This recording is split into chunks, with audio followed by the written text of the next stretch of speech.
Hello everyone, আসসালামু আলাইকুম। কেমন আছেন সবাই? আশা করি আল্লাহর অশেষ রহমতে ভালো আছেন, সুস্থ আছেন। আলহামদুলিল্লাহ, আমি আমার পরিবার নিয়ে আছি খুব ভালোই। দেশ থেকে, দেশের বাইরে থেকে যে যেখানে বসে এই ভিডিওটি দেখা শুরু করেছেন সবাইকে অসংখ্য অসংখ্য ধন্যবাদ।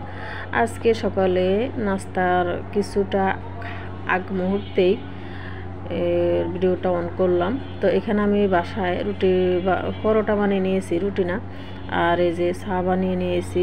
আর আপনাদের ভাইয়া হোটেল থেকে ডাল, তারপরে কিছু নেহারি কিনে নিয়ে এসেছে, ওগুলো দিয়ে আজকে নাস্তা সেরে তারপরে উনি বাজারে গিয়েছে। তো বাজার থেকে কিছু মাছ নিয়ে এসেছে। এখানে শোল মাছ, জ্যান্ত শোল মাছ আছে, আর এখানে 4টা ইলিশ মাছ আছে। তো রমজান যেহেতু একদম নিকটে চলে এসেছে, কিছুটা বাজার আগ থেকে গুছিয়ে রাখতেও হবে। তো আস্তে আস্তে যতটুকু পারি, যতটুকু আমার পরিবারের দরকার বা যতটুকু সম্ভব, আমার না এখন দেখা গেছে যার পরিবার যতটুকু লাগবে তারা কিন্তু আগ থেকে কিছুটা কাজ করা শুরু করেও দিয়েছে অলরেডি। তা আমিও বাদ যাবো কেন? আমি আমার পরিবারে যতটুকু লাগবে বা অল্প এর পরিবারে কিছুটা কাজ আগ থেকে গুছিয়ে রাখার চেষ্টা করতেছি। তো এখানে আপনাদের ভাইয়া বাজার নিয়ে এসেছে, এখানে কিছু সবজিও ছিল, তারপরে মাছ, তো ইলিশ মাছ, শোল মাছ, আর সিমের বিচি, সিম, ধনিয়া পাতা, টমেটো, তারপরে এখানে নিয়ে এসেছে কিছু মটরশুঁটি। একদিন মটরশুঁটি এনেছি, এই সিজনে একদিনে কেনা হয়েছে। তো আপনাদের ভাইয়া যখন মটরশুঁটি কিনে এনেছে তখন আমার ছেলে বলে, আম্মু আমাকে কয়টা ভেজে দিবেন। তো ওই দিন আমি ওগুলা কিছুটা ভর্তা বানিয়ে খেয়েছি, আর কিছুটা আমার ছেলেকে ভেজে দিয়েছি, ও পছন্দ করে খেয়েছে। আবার আজকে ওর বাবার সাথে বাজারে গিয়েছে, বাপ ছেলে একসাথে বাজারে গিয়েছে। এখানে লাউ শাক কিনে নিয়ে এসেছে 1 হাঁটি। তো আমার ছেলের পছন্দ মতো আজকে ইলিশ মাছ আর হলো মটরশুঁটি নিয়ে আনা হয়েছে। আর ইলিশ মাছ, শোল মাছ দেখতে তো পারছেন, এখানে শোল মাছগুলো একদম জ্যান্ত ছিল। তো এখনকার টমেটোগুলো খুব ভালো, কালার খুব পারফেক্ট। রমজানের আগে আমরা কিছুটা কাজ যদি এগিয়ে রাখি তাহলে আমাদের জন্য অনেক সুবিধা হয়। যেহেতু অনেক রহমতের মাস, ফজিলতের মাস, তো আমাদের মুসলমানদের জন্য একটা মাস রমজান মাস, আমরা একটা বছর অপেক্ষা করে থাকি এই মাসটার জন্য। তো আলহামদুলিল্লাহ আমাদের নিকটে চলে এসেছে রমজান। আল্লাহ সবাইকে সুস্থ রাখুক, সে দোয়াই করি। তো এখানে আমি আজকে একটু পাতলা ডাল রান্না করব, আর এখানে ডাল ধুয়ে একদম পরিষ্কার করে বসিয়ে দিয়েছি। ডাল বলক আসার পরে আমি কিছু অফ ক্যামেরায় কিছু পেঁয়াজ কুচি দিয়ে দিলাম। তারপরে এখন ক্যামেরার মধ্যে দেখতে পাচ্ছেন একটা টমেটো কুচি দিলাম, তারপরে যে লবণ দিলাম আর হলুদের গুঁড়া দিলাম। তো একটু আদা রসুন বাটাও দিয়েছি।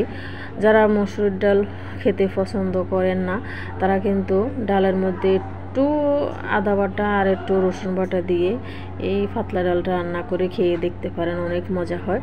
জানি না কার কাছে কেমন লাগে, আমার কাছে ভালো লাগে বিদায় আমি আপনাদের কাছে শেয়ার করতেছি। কারণ আমরা যে জিনিসটা ভালো লাগে বা পছন্দ করে খাই, মজা করে খাই, সেটাই তো বলবো, খারাপ বলবো কেন? তা আমার এই যে এখানে ডাল ফুটেও গেছে, আমি একদম ঘুটনি দিয়ে অফ ক্যামেরা গুটে একদম পরিমাণ মতো আমি দেখলাম যে লবণ হয়েছে কিনা। তো দেখলাম পারফেক্ট, লবণ আর দেওয়া লাগে না, আগের লবণে হয়ে গেছে যথেষ্ট। তো আমি এখানে ধনিয়া পাতা কুচি, পেঁয়াজ কুচি, এগুলো তো দিব, এখন বাগার দিয়ে দিব। অফ ক্যামেরা বাগার দেওয়া হয়ে গেছে, তার বাগার দেওয়ার আগে আমি ধনিয়া পাতা কুচি আর কাঁচামরিচ কুচি দিয়ে তারা বাগার দিয়ে নিয়েছি। তো এখানে আজকে যেহেতু জ্যান্ত শোল মাছ আছে, তো ভাবলাম আজকে জ্যান্ত শোল মাছ একটা রান্না করব। তা আমার হাজব্যান্ড বলে, তুমি শোল মাছ কেটে কিছুটা রেখে দাও, মানে মাথাটা আর 2 পিস রেখে দিবা, ওটা সিমের বিচি দিয়ে খাইতে আমার হাজব্যান্ড পছন্দ করছে আর কি। তো আমি তো এখন আজকে সিমের বিচি সিলে রান্না করার অতটা সময় নেই, কারণ মাছ কেটে কুটে ধুয়ে পরিষ্কার করে ফ্রিজে রাখতে হয়েছে বা রান্নাও শুরু করতে হয়েছে। তো এ কথা চিন্তা করে আজকে আর সিমের বিচি রান্না করব না। তো এখানে শোল মাছ দিয়ে টমেটো দিয়ে আলু দিয়ে একদম পাতলা পাতলা করে ঝোল করে রান্না করে নিয়েছি, এটাও কিন্তু খেতে অনেক মজা লাগে। তো নামানোর আগে আমি ধনিয়া পাতা কুচি দিয়ে দিলাম। তো আমার যে মশলা আমি খাই, ঝাল কম বেশি বা লবণ যে যতটুকু ওইভাবে আমি রান্না করে নিয়েছি আমার পছন্দ মতো আর কি। তা নামানোর আগে একটু ধনিয়া পাতা তো দিতেই হবে। তো এই যে ফাইনাল লুকটা এরকম, শোল মাছ দিয়ে আলু টমেটো দিয়ে একদম ঝোল ঝোল করে রান্না।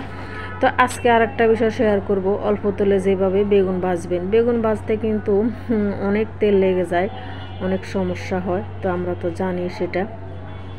তো আজকে দেখব সেটা, আপনারা আমার সাথে থাকুন।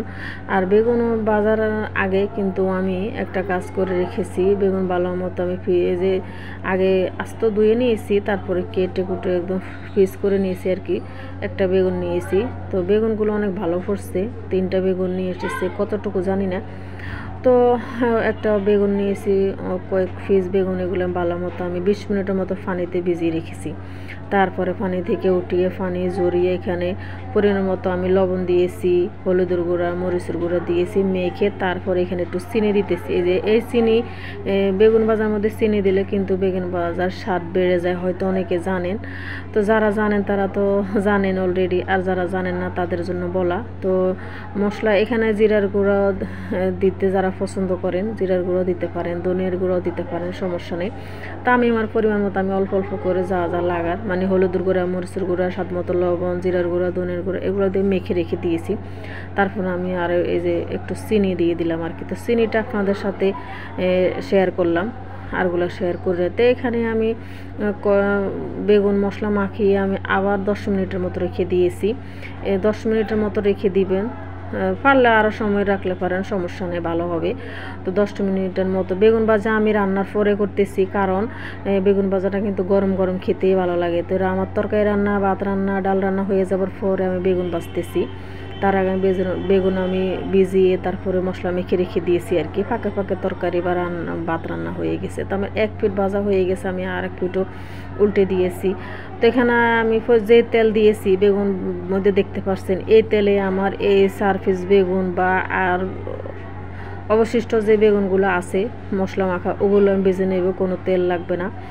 কারণ এটাই হলো একদম পারফেক্ট বেগুন ভাজার। আমার কাছে ভালো লাগছে, কারণ বেগুন ভাজতে কিন্তু অনেক সময় অনেক তেল লেগে যায়, বেগুন ভাজতে ভালো লাগে না। অনেক তেল যখন টানে তখন কিন্তু বেগুন ভাজা কিন্তু সবাই পছন্দ করে না। তো এরকম করে ভাজবেন, দেখবেন বেগুন ভাজাও খেতে মজা লাগে, একদম পারফেক্ট একটা কালারও চলে আসে বা খেতেও মজা লাগে। তো ফাইনাল লুকটা এরকম, কত লোভনীয়। আসসালামু আলাইকুম।